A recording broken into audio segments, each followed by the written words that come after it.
Boa noite, seguidores. Sejam bem-vindos a mais um bate-papo. Hoje, em pleno feriado, onde nós vamos falar um pouquinho sobre a música de concerto com o maestro Anderson Alves. Estamos aqui aguardando a conexão dele.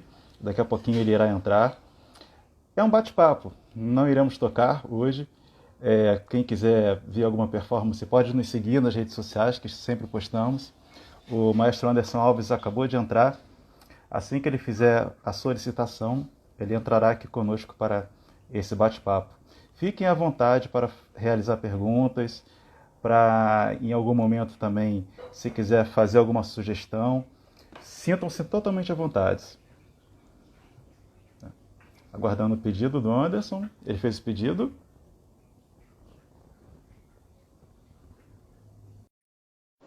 Pedido aceito. Aguardando a conexão.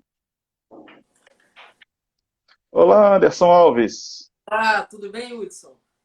Tudo bem? Seja bem-vindo a mais um bate-papo. Estamos realizando um bate-papo semanal com figuras ilustres da educação, da psicanálise e da música. E hoje você é nosso convidado. Eu não sei se seu som está um pouco baixo, Anderson. Você quer falar alguma coisa enquanto testa o som aqui? Se você está me ouvindo bem agora, melhorou? Sim, estou ouvindo bem. Não sei Ah, se os seguidores estão conseguindo te escutar bem. qualquer coisa podem digitar aí no chat isso aí. Queria te Isso. agradecer pelo convite, né? O convite ilustre aqui. Para mim é um motivo de grande alegria estar aqui com você para conversar um pouquinho, né, sobre a música, sobre esse momento que a gente está vivendo também. Sobre esse momento histórico, né? Estamos vivendo aí um momento de muito radical. E isso tudo, de alguma forma, acaba gerando angústia nas pessoas, né, que produzem arte.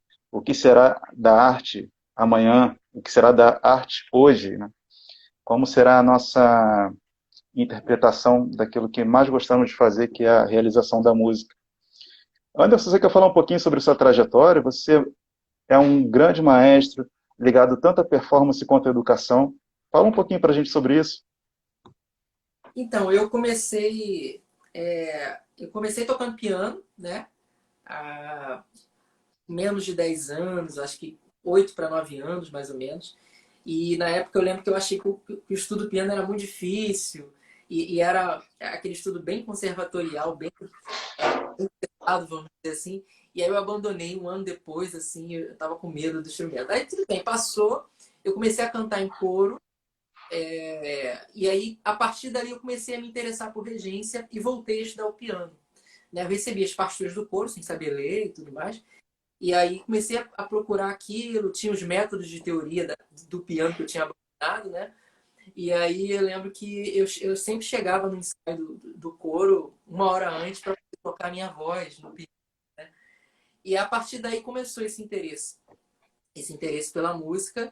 Voltei a estudar piano e comecei a estudar regência coral, né? Comecei a reger relativamente cedo, comecei a reger com 15 anos. Eu lembro que eu estava no ensino médio não façam isso que eu vou falar. Eu estava no ensino médio e eu sempre tinha que faltar a última aula, toda terça e quinta, para poder chegar a tempo na ProArte, lá para estudar Carlos Alberto, né? E Carlos Alberto Figueiredo, para quem conhece.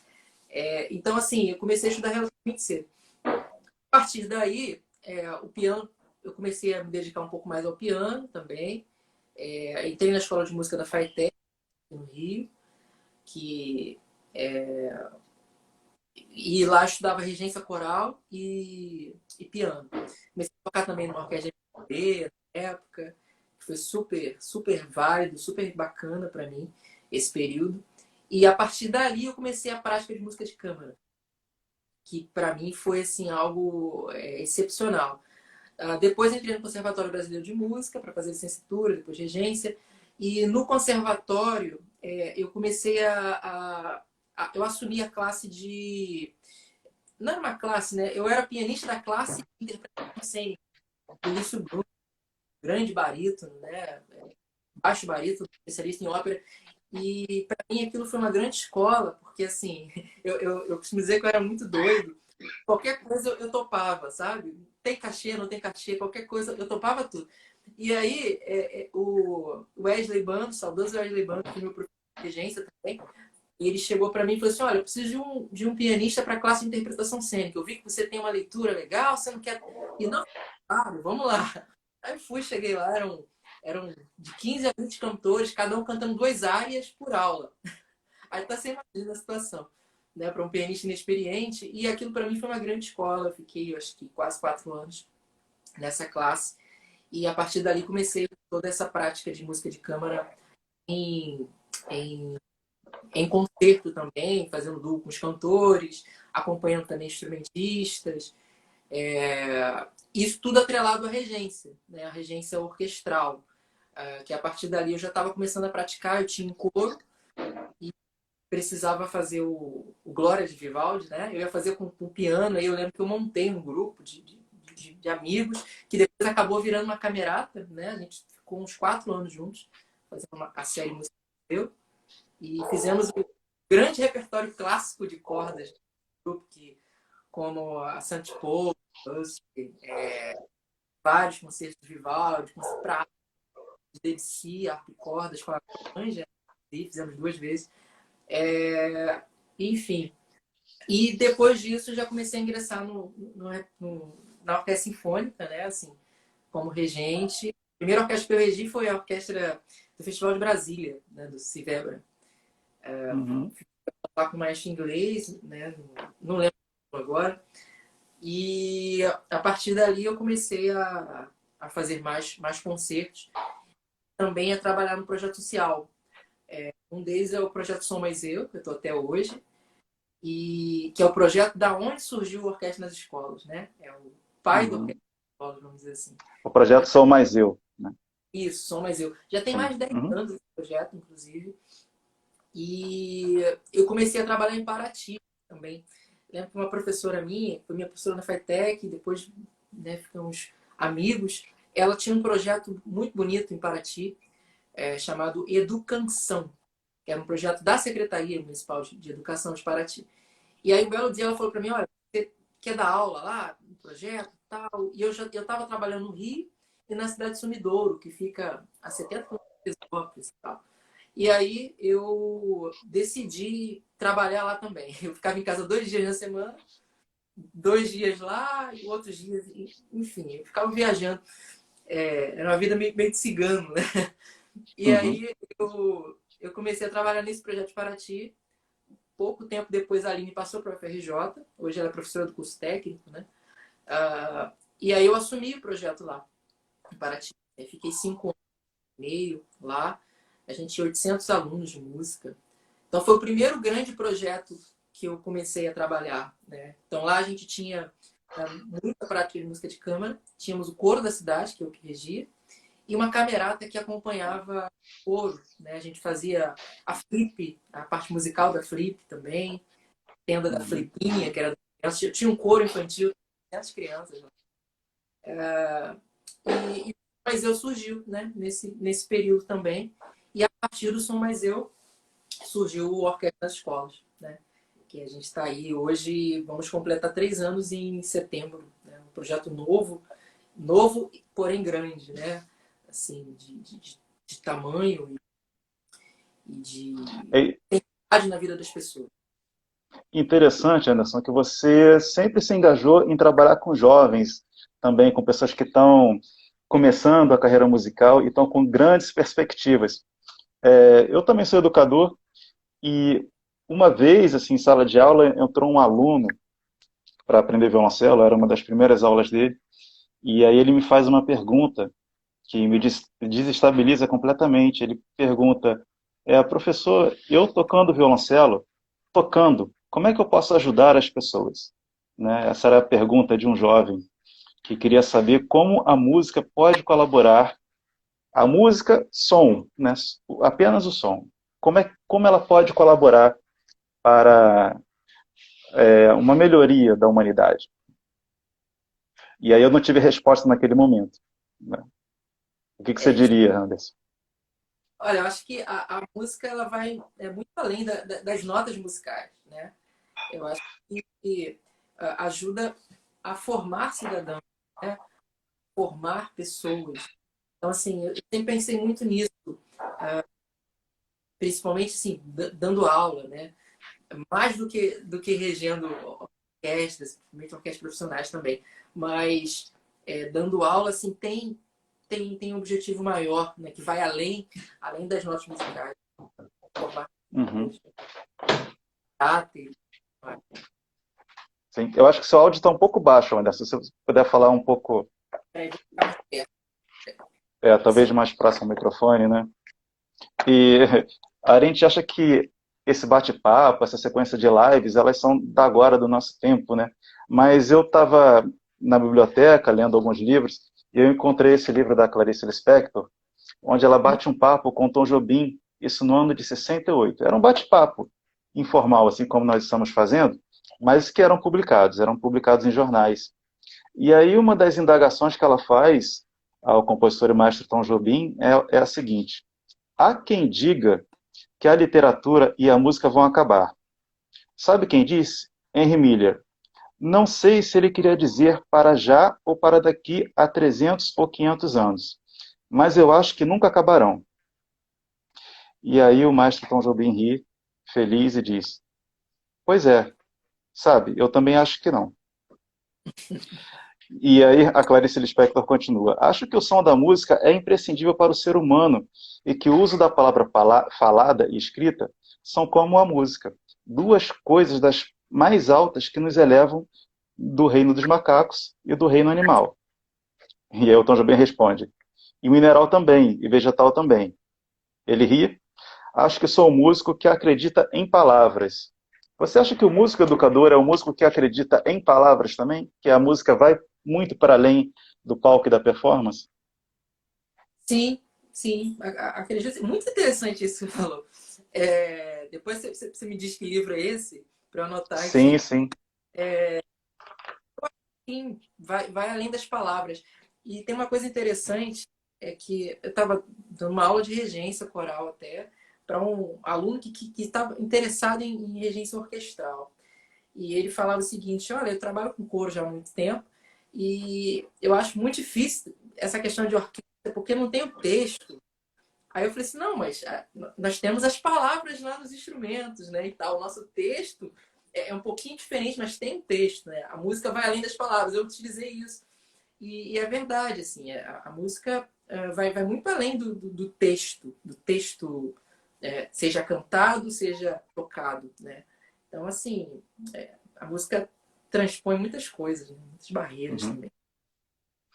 Talvez por ela explicar de uma forma que as palavras não conseguem alcançar, né? Ela está Tá? muito para além do que o discurso em palavras pode almejar. É, e aí eles ficam pensando também, né? O, se no ano de 68, nesse diálogo entre a Clarice Lispector e o Tom Jobim, eles já apontavam para esse futuro da música, né, sobre essa angústia: será que a performance vai acabar? Será que a música acaba? E a literatura também, e eles dizem que não, eles apostam nessa arte que perdura. O que você acha da arte hoje, da música de concerto hoje, e sobretudo num período pandêmico, onde, por exemplo, as pessoas não estão podendo fazer aglomerações, não podem fazer ensaios muito próximos? Eu diria o seguinte, que graças a Deus que a gente tem a tecnologia, né? Hoje, e que a gente está cada vez mais evoluído, porque assim, eu acho que se não fosse a tecnologia, seria bem difícil, né? Então Uhum, hoje a gente percebe o seguinte: pessoas que não utilizavam Facebook, Instagram, estão utilizando. Eu falo isso até por coristas meus que já têm uma certa idade, 70 anos, e estão fazendo Facebook para poder acompanhar live, para poder acompanhar ensaios pelos aplicativos, pelo Zoom e tudo mais. Então, assim, eu acho que a tecnologia tem ajudado muito. E a gente está se reinventando a cada dia. Né? Eu não diria nem a cada semana, a cada dia, porque, é, pelo menos aqui no Rio mesmo, na semana, teve uma informação ontem de uma coisa, né, em relação à política, hoje já teve outra. Então, assim, a cada dia a gente está tendo que repensar o dia de amanhã, como será, como músicos, o que a gente vai fazer, como que a gente vai fazer ensaio. Hoje mesmo eu fiz vários planejamentos pela manhã quanto à tarde, de rever temporadas, que já é uma coisa bem difícil para todas as orquestras. Uhum. Então, assim, eu acho que a gente está reinventando a cada dia. Rever temporadas, quando você fala isso, você está falando também rever repertórios, porque aquele repertório canônico que anteriormente servia para uma plataforma, que era a plataforma física, você ia a um teatro, você sentava na sala de concerto, você se relacionava ali entre seus pares, tanto os músicos, quanto os mantenedores, quanto quem estava assistindo. E hoje em dia você tem um cenário totalmente diferente, que é a plataforma virtual. Com isso, você acha que também esse repertório tem que modificar? Existe uma reinvenção do repertório para esse ambiente tecnológico? Eu acredito que sim.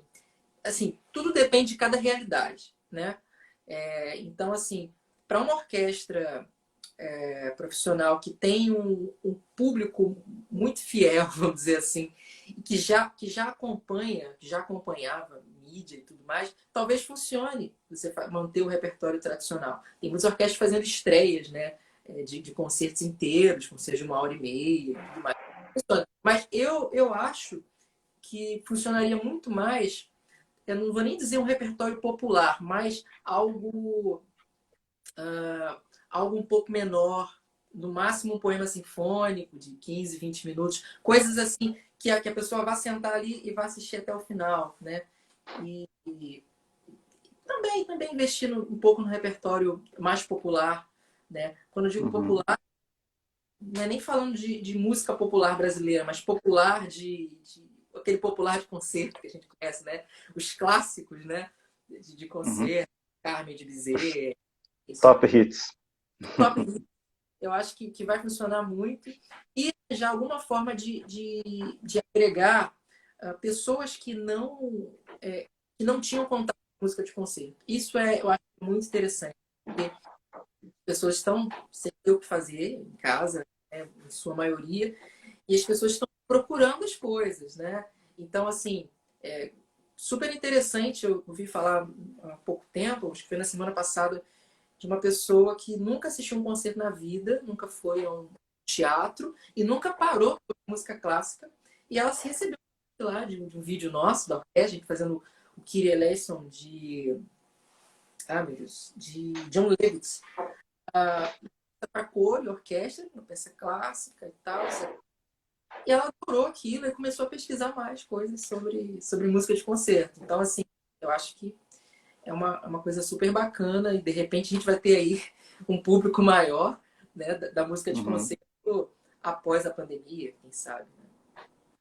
Sim, e essa reconfiguração do espaço para a música de concerto, para a música de um modo geral, né? Mas aqui nós estamos falando um pouco mais objetivamente da música de concerto. Você acha que essa mudança também nesses espaços, de algum modo, elas vão mudar a formação desses músicos? Quando o sujeito entra na sala de aula hoje, por exemplo, querendo aprender um instrumento, será que ele também vai, no mesmo momento, querer aprender uma edição de vídeo, por exemplo? Ah, entendi. Um aluno, por exemplo, uma pessoa que estuda instrumentos, Uhum. se ela quer aprender alguma outra coisa relacionada Sim, é a... uma modificação na formação. Se antes nós tínhamos uma formação até um tanto tecnicista, se assim a gente pode dizer, né, muito voltada para o manejo do instrumento, para a configuração dos dedos, para a configuração da boca, enfim, seja da maneira que você utilizar o corpo, mas pensando também assim nessa formação do músico, do sujeito que passa a aprender um instrumento pensando em se tornar um músico profissional. Você acha que essa mudança das tecnologias, ela também pode modificar essa formação? Acredito que sim. Eu acho que sim. Eu acho que pode mudar. Mas, assim, eu acho que a cada dia professores, né, pessoas que estão lidando com a música profissionalmente, estão procurando mais a tecnologia, né? Estão aceitando. Eu falo aceitando até pelo meu professor, o Catapan, ele é professor da Universidade de Zurique, né? Suíça, e ele tinha uns encontros, assim, uma coisa agendada para esse ano que não aconteceu em virtude da pandemia. E aí eu consegui convencê-lo a me dar aula por Skype. Então, eu tenho aula com ele semanalmente. E ele falou o seguinte: olha, eu fui muito resistente a isso, que eu nunca imaginei que isso fosse dar certo. Ele falou assim: mas hoje eu percebo que dá certo e funciona muito bem, e eu já devia ter feito isso antes. Então, assim, acho que as pessoas estão se adaptando, né? As pessoas estão se adaptando a cada dia. Até um amigo da NEC escreveu uma postagem recentemente, ele falou assim: muito bonito ver os professores virando YouTubers, né? As Uhum. pessoas estão começando a criar formas, assim. E isso a gente acaba espelhando o aluno também a fazer esse tipo de coisa. Eu mesmo ontem, a gente pode falar sobre isso também, essa semana foi uma semana de teste para mim lá na USJC, na Orquestra Juvenil Carioca, que eu resolvi fazer um ensaio pelo Zoom. Aí você fala: como você vai fazer um ensaio pelo Zoom? Na realidade deles, que é uma orquestra de estudantes e tudo mais, eu me reuni ontem, por exemplo, com viola, violoncelo e contrabaixo. Então eu pedi a cada um para tocar individualmente. Eu falei: não, a articulação não é assim, afinação, vou melhorar aqui e tal. Eles iam anotando, agora vamos ouvir outro colega e tal. Então eu fui ouvindo individualmente, fazendo um ensaio. Então, na hora eles paravam e tocavam juntos lá, cada um. Juntos não, juntos assim, ali, né, pelo Zoom, mas cada um nas suas casas, tocava lá sem o som desligado, vamos resolver, toca agora só você, pra gente ver como que é. Então, assim, a gente tá tendo que se reinventar. Cada semana eu tô inventando alguma coisa nesse sentido para a gente poder prosseguir, né? Uhum. E inclusive se a gente pensa no pretérito das orquestras, a orquestra sinfônica ela não nasce pronta, né? Ela vem de um percurso histórico, ela vai se transformando no tempo, e aí no período romântico ela tem um apogeu no século XIX, e de alguma forma parece que essas práticas elas ainda tentam se conservar até hoje. Eu diria que talvez o músico sinfônico ele tem muitas resistências a essas mudanças, mas são justamente essas mudanças que proporcionaram que a orquestra sinfônica existisse hoje. Até se a gente pensar no próprio termo música, né, que é um termo polissêmico que te garante ali, vários significados. A música não é a mesma coisa para mim, não é a mesma coisa para você, são coisas completamente distintas, né? Dependendo de cada sujeito. Isso aí eu já falo como psicanalista, que cada sujeito vai compreender a música de uma determinada maneira. E o fato de ele ter uma compreensão diferente faz com que também ele possa, já de alguma forma, querer reinventar aquele processo de formação, mas que muitas vezes acaba não tendo espaço. E esse momento pode acabar sendo um momento útil para que ele possa criar, né? Inventar e buscar outras tecnologias para a prática dele. Eu sei Sim, que eu, enquanto professor, quando leciono, é muito diferente você dar uma aula presencial de uma aula remota, online. Porque você tem ali a internet que funciona de uma determinada maneira, às vezes trava, cai, o gato passa na frente da câmera. Tem essas coisas que podem ocorrer, né? Então isso faz com que também a gente passe a pensar a música de um outro modo, não? sim, com certeza. E isso é muito interessante, né? Cada um vê a música de uma forma, né? Tem até um esteta chamado Luigi Pareson que ele fala muito sobre isso, né? Cada um é, é, interpreta de uma forma, enxerga a música de uma outra maneira. E também dentro desse assunto, eu acho que agora a música de câmara vai estar muito em evidência, né? A gente não vai ter como voltar, sei lá, daqui a um mês, por exemplo, pelo menos aqui no Brasil, por enquanto, com uma orquestra de 90 músicos no palco, talvez seja um pouco difícil. Então, assim, eu acho que a gente vai voltar a essa prática de música de câmara que aqui no Brasil é difícil, não vou dizer que tem caído, assim, mas a gente tem muito pouco ainda prática de música de câmara, né? A gente até fala que um músico que vive, né, de música de câmara hoje é um privilegiado no Brasil, né? Porque é muito difícil. Então, eu acho que a prática de música de câmara vai estar muito presente, né? A partir de agora, provavelmente. Uhum. Não sei se Você você tocou no, ou acha também isso. Sim, você tocou num ponto interessante, assim, a questão do privilégio também na música de concerto. A partir do momento que você encontra novos espaços para exercer, para exercitar a música de concerto, você também acaba trazendo novos sujeitos para essa cena, que compreendem outra maneira de fazer música. Por exemplo, o projeto Orquestra nas Escolas, quando você apresenta ali aqueles estudantes um repertório que eles não conheciam, uma prática musical que eles não conheciam, de algum modo eles também acabam porque a influência, ela não vem só daquele sujeito que está levando uma técnica para aquele aluno, né? Mas também tem um outro sentido transversal, passa também desse aluno para o professor. Esse aluno também ensina algo a esse professor. Talvez ele possa também reensinar essa prática. Com relação ao privilégio, você acha então que levando a música de concerto para lugares que antes nunca foram possíveis, é possível inventar, não o aluno, mas reinventar a própria música de concerto? Sim, sim. Você falou uma coisa interessante com relação às escolas e a ensinar e a mostrar mesmo algo que eles não conheciam, né? Pra quem não conhece, tem apenas vários anos. E a Orquestra Sinfônica Juvenil Carioca, ela surgiu. Perdão, Anderson, falhou a sua voz. Se você puder repetir o início. Sim, o programa Orquestra nas Escolas tem apenas 3 anos. E a Orquestra Sinfônica Juvenil Carioca começou praticamente do zero. Eu falo praticamente porque eles chegaram e tocaram uma escala e uma escolha. Alguns nem uma escala conseguiam tocar. Então, assim, começou, começamos com arranjos musicais e tal. E eu fui apresentar para eles. Aí você fala, como que você apresentou a música de concerto? Eu fiz um trabalho semanal de apreciação musical, de estética, né? Então, assim, no cronograma, desde o início, a gente sempre tinha uma música que eles tinham que ouvir por semana, de algum repertório, né? E depois trazer comentários também para os professores. Então, essa apreciação musical que a gente faz até hoje ajudou muito, muito a essa abertura, né? Tanto que agora, durante a pandemia, isso está mais intenso. Eles têm uma música por semana para musical, e eles têm que me enviar por e-mail isso, tudo que eles ouviram, tudo que eles perceberam. Então, eu recebo 80 e-mails toda segunda-feira, mais ou menos, dos alunos com apreciação musical. E aí, dependendo do que eles escrevem, eu indico uma outra peça para eles ouvirem, tudo mais. E a gente tem trabalhado por temas, né? No mês de maio, foram só compositores brasileiros do séculos 20 e 21. Inclusive, eles receberam vários vídeos da USN, com obras que até a gente fez juntos lá, com as obras do Ernest Mali. E a gente tem trabalhado isso. E eu percebi que isso realmente é muito importante. Eles não gostavam da música de concerto ou de certos compositores porque eles não conheciam, né?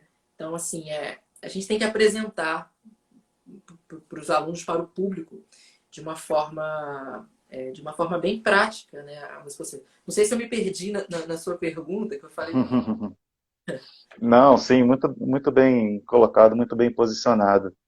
E com relação ao mercado de trabalho para maestros hoje também, o que que você enxerga nesse cenário?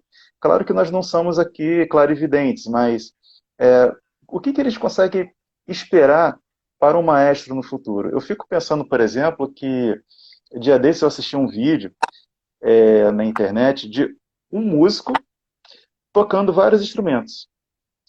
E ele conseguiu, apenas um músico, ele conseguiu ali fazer um vídeo com uma performance com instrumentos muito diferentes, sem a necessidade de um arranjador, sem a necessidade de um maestro, porque a tecnologia, de certa forma, passou a fazer esse trabalho por ele. Só que há algo aí do maestro que não pode ser passado para a tecnologia, né? Que, que necessita dessa humanidade. O que você acha que existe no maestro que não pode ser, pelo menos até os dias atuais, assim, a curto prazo, ser transmitido para um aparelho tecnológico? Difícil essa pergunta. Opa, peraí. Uhum. Difícil essa pergunta. É, assim, eu acho que a função do regente, nesse período, vai além da música. Então, assim, eu acho que a gente está tendo muito trabalho em organizar tudo isso, em organizar uma ideia, organizar uma proposta de repertório, uma proposta de performance assim, dessa forma ou de outra. Então, a gente está tendo um trabalho muito grande de coordenar tudo isso, né? Tudo isso. Agora, se você perguntar pós-pandemia, aí já é uma outra história. Tem a ver também com isso, talvez. Mas já é um pouco diferente, né? Eu acho que a gente vai ter que repensar muito, talvez eu esteja repetindo algo que a gente falou agora há pouco, repensar muito a questão de repertório, né? Porque a gente vai ter muita coisa muita prática de música de câmara, né? Também. Talvez música de câmara sem regência, música de câmara com regência, dependendo do tamanho do grupo, né? Do que a gente pode fazer. Mas a gente, talvez pouca gente sabe, mas tem música de câmara que precisa de regente. Por exemplo, se for fazer História do Soldado Stravinsky, que é uma música mega complexa para 7 instrumentistas que precisa de regente. Então, assim, a gente vai ter que pensar realmente em repertórios que necessitem, né, disso, que precisa, o que não precisa. Para os regentes que são pianistas, fazer prática de música de câmara com duo, trio, vai ser ótimo também. Eu acho que tem bastante coisa aí para repensar, né? Para se reinventar, talvez. Sim, para reinventar. E essa palavra que justamente é um significante ali que ainda gera muita resistência, né, a quem faz música e quem se habituou a fazer música sempre da mesma forma. E vem esse momento radical e nós temos que mudar completamente a maneira como nós realizamos essa prática. Por exemplo, se a gente pensa que em uma época de pandemia você não pode tocar num ambiente fechado, aquele músico de rua que toca em praça pública, parece que ele estava já prevendo esse momento, né? Ele toca ali em praça pública, angaria um público que é um público que não circula em espaços fechados, mas que acaba tornando essa performance dele possível num ambiente como esse, né? Não que é, todo músico tenha que tocar no asfalto, tocar na rua, não é exatamente isso. Mas quando ele vai para um ambiente como esse, é um músico que, por exemplo, já está habituado aos sons externos, habituado à buzina, e ele sabe que aquilo não vai atrapalhar a performance dele, por exemplo. Enquanto que o músico de uma sinfônica, muito habituado a essa escuta silenciosa, né, do ouvinte silencioso, talvez ele não estivesse tão assim preparado para um momento como esse. E aí a educação ela é muito importante nesse momento, porque é justamente naquele espaço da educação, da sala de aula, onde chegam esses alunos novos, esses novos estudantes da música, que eles conseguem encontrar novos caminhos, um pouco diferentes daquele que já foi habitual ali das práticas conservatoriais, não é? Sim, sim. Você falou sobre essa questão de o ar livre. Se a gente fosse pensar assim, realmente, né? A pessoa que está com o ar livre vai ficar rica daqui a pouco, né? Porque você Uhum, vai lá e tal. Mas é uma ideia muito interessante. Inclusive, a gente tem estudado isso com a orquestra de fazer concertos ao ar livre. Na verdade, a gente estava uhum, preparando, sabe como que vai fazer, se vai dar para fazer, porque tem coro, tem dança, tem balé, tem uma orquestra grande, mas é uma possibilidade. A gente tem pensado em fazer ao ar livre.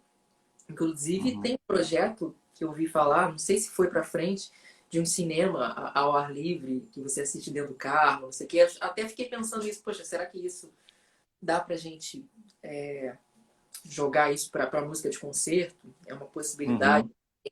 né? Eu acho que são ideias, são ideias interessantes, assim, né? De Uhum. pensar. A Priscila Faria está fazendo aqui um comentário dizendo que a máquina ela não substitui a emoção humana. E eu acho interessante a gente pensar nisso, né? Porque se a gente pensa que essa máquina hoje ainda não é suficiente para substituir a emoção, então a gente assume de algum modo que a prática musical ela é uma fonte geradora de emoções e que isso ainda não pode ser transferido totalmente para um humanoide. Sim, sim. Nada substitui você tá ali, né, numa sala de concerto, sentado ouvindo uma orquestra ao vivo. Nada substitui. Você pode assistir um vídeo de Berlim, né, e tal, maravilhoso, com áudio ótimo, mas nada realmente substitui, né? Isso Uhum, é uma verdade, mas porém, eu acho que é o que a gente tem hoje, né? É o que a gente pode fazer hoje. Então, assim, acho que a gente tem que tentar. dar o nosso melhor ao máximo para essas gravações que a gente tem feito, mas tendo sempre essa consciência de que nada substitui o calor humano, né? Nada substitui você estar ali naquela sala de concertos. E quando eu falo sala de concerto, né? E a gente sabe também, que eu estava falando agora, né, sobre concertos ao ar livre, que funciona, mas também não é o ideal, né, para música de concerto, fazer ao ar livre, né? E tudo mais, que a gente perde muito. Mas é melhor do que o online, né? É melhor do que o online. Uhum. E a gente acaba voltando ali na questão do início aqui desse bate-papo, quando eu falava da Clarice Lispector, sobre o uso da palavra. Parece que a palavra, nesse momento, ela toma uma proporção muito importante, até para reconfigurar os modos como a gente faz música. Eu fico imaginando também daquele ouvinte que ele comparece ali na sala de concerto, não apenas para ouvir música, para consumir música, mas também para encontrar pessoas, para encontrar amigos para o diálogo, que é mais ou menos uma sociabilidade que a gente também tem na sala de aula, né? Por exemplo, eu sei que ali os estudantes do orquestra nas escolas, muitas vezes eles até frequentam o projeto porque eles também gostam de conviver entre aqueles pares, entre aqueles amigos. Então, essa prática de convivência, essa sociabilidade, a gente pode chamar também de uma prática musical. Mesmo que eles não estejam fazendo música, mas eles estão ali entre pares que eles consideram interessantes para conseguir conversar, né? Sim, também é um encontro social, também, né? É um momento de lazer, vamos dizer assim, né? É um momento de relaxar, né? Então, assim, a gente realmente, né, perde isso, a gente precisa disso, né? Uhum, Ruim essa situação que a gente está vivendo, né? Mas uhum. complicado. É, isso. Eu acho que assim, a gente já está se aproximando do final, já temos 40 minutos de live. Quando a conversa é boa, passa muito rápido, né, Anderson? E aí a gente pode agora abrir para as perguntas, se alguém tiver alguma pergunta a fazer. A Camila Dias está dizendo que a parte da sociabilidade é fundamental também, né? Sim, Essa inter-relação entre as pessoas, inclusive sim, entre os sim, próprios músicos também. Eu acho sim, que sim, uma das coisas que fazem, que acaba fazendo muita falta nesse momento, era justamente aquele momento do ensaio, onde você podia falar mal do maestro, onde você podia fazer uma fofoca com o colega ao lado. Isso são elementos que fazem muita falta que, por exemplo, quando você faz música remotamente, você muitas vezes não consegue ter. Então a gente também tem que elencar esses elementos quando a gente fala do fazer musical, né? a famosa hora do cafezinho, né? A gente sente falta daquela hora do cafezinho. Mas o que eu penso, tenho pensado muito também, a gente tem uma preocupação muito grande com o concerto depois da pandemia, como que será juntar aquele negócio todo, a gente não pode, vamos fazer música de câmara, mas eu acho que talvez seja mais preocupante ainda do que isso, são os ensaios.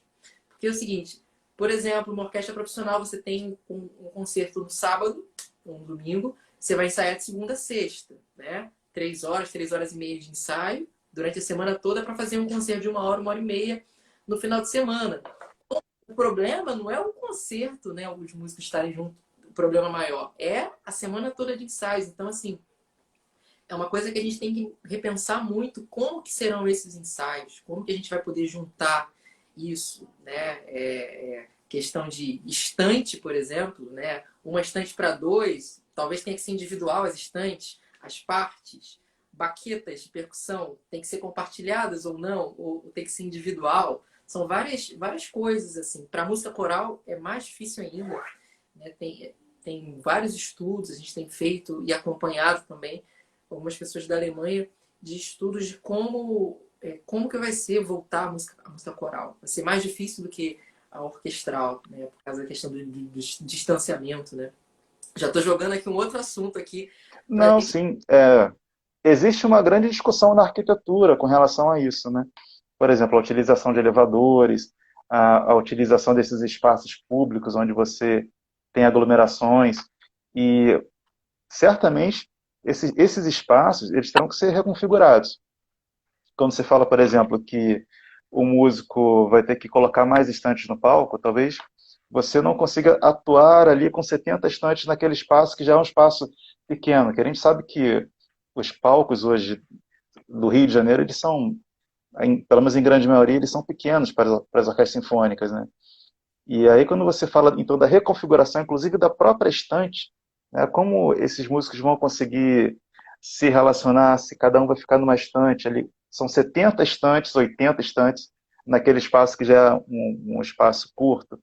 E isso, inclusive, pode até alterar a técnica, né? Se você é, acaba tocando em um espaço que não é um espaço adequado, você vai ter que ajeitar a técnica para você conseguir tocar naquele espaço. Modificando a técnica, você certamente modificará o som também. Verdade, verdade. E assim, são vários problemas. Essa questão da estante, a questão do espaço, porque se tem que ter um distanciamento, você tem que ter um espaço maior entre uma cadeira e outra, entre uma estante e outra. A questão de manuseio das partituras, por exemplo, nas cordas, né? Se tem um em cada estante, a gente vai ter vários problemas com frases, né? De vira a página, vamos ver essa página, todo mundo junto, acabou o som ali, né? Então, assim, os Uhum. arquivos vão ter muito trabalho para conseguir resolver isso. Para quem não é da área musical, né? Nas cordas, a gente sempre tem uma estante né, de partitura para duas pessoas, porque sempre um vira a página, né? E por outros motivos também. Então, eu acho que são muitos os detalhes, né? Nas cordas dá para se utilizar a máscara, ok? Agora, nos sopros, como que vai fazer? Não dá para utilizar, né? A percussão tem a questão das baquetas, que são de uso comum, mas aí talvez cada um tenha que ter a sua, né? Também é uma Uhum. coisa a se pensar. São muitos detalhes, assim, são muitos detalhes, realmente. Pois é, e os compositores vão ter que conversar com os sanitaristas, né? Porque uma vez que os compositores terão que conversar com os sanitaristas. Porque uma vez que a gente passa por uma pandemia, a gente já fica pressupondo que pode ocorrer uma pandemia em algum momento, novamente. Porque nós não tínhamos isso, né? A nossa sociedade, pelo menos aqueles que aqui estão, a última pandemia foi nos anos 20, e agora a gente, foi o quê? Em 1918. E agora a gente está em 2020 e vive uma pandemia. Agora a gente sempre vai ficar com aquela perspectiva de que temos que nos proteger, né? Freud já dizia que o homem constrói a casa justamente para se proteger da natureza. E é aí que surge a civilização. A música também pode ir nesse mesmo sentido, na medida que você tem que se proteger de alguns agentes nocivos, naturais, muito possivelmente essa música também terá que ser reconfigurada, né? Para Sim, essa proteção contra a natureza, sim, com né? certeza. É algo a se pensar, né? Os Uhum. compositores vão ter que mudar muita coisa. E assim, falando assim, o que eu pensei para a minha orquestra, a princípio, né? Porque tudo pode mudar, a gente não sabe, com relação ao ensaio, porque assim, a nossa sala de ensaio, a gente tem duas salas de ensaio. Uma sala pequena, que é bem apertada para a orquestra, e uma sala maior, mas que a gente não pode utilizar com frequência, depende de agenda. Que a gente sai na Cidade das Artes, né? Para quem não sabe. Então, assim, se a gente tiver a sala grande, a gente consegue colocar a orquestra com espaço bom. A sala grande cabe até coro junto. Mas com a sala pequena, que é o real que a gente tem, eu pensei que os ensaios vão ser sempre separados. A gente vai ter cordas no horário, madeiras no outro, metais e percussão no outro horário, né? A princípio. Uhum. É o que eu vi de solução mais viável. Por mais que a gente fale, vamos fazer um concerto ao ar livre, vai dar para colocar todo mundo lá para tocar, mas e o ensaio? Esse é o problema. A gente não tem uma sala. Até a gente falando aqui da UF mesmo, né? Não dá para colocar mais espaço, espaçar 2 metros, Uhum. com 70, 80 músicos, né? Então, assim, é difícil. A gente realmente tem que repensar algumas coisas, né? Como que a gente vai montar isso. Certamente 2020 será um ano propício a isso, né? A pensar bastante, a conversar bastante, a se colocar em diálogo, que é uma coisa que você sempre faz brilhantemente, Anderson. Você é um músico que gosta de dialogar, está sempre em contato com outras áreas também, com a educação. E isso é sempre muito produtivo para o nosso campo, né?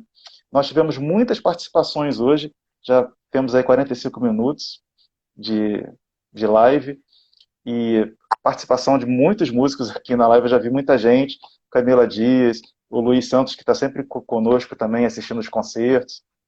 É sempre bom ter a participação de vocês. Tivemos também da Márcia Silva, Serigliano. Então, assim, quer fazer alguma consideração final, Anderson, para a gente conseguir fechar essa live? Olha, eu diria o seguinte, que a gente tem que se ajudar nesse período, né? Então, assim, que eu diria para todos os, os amigos, né, aqui presentes, tem várias pessoas queridas aqui, quero deixar um grande abraço para vocês. Uhum.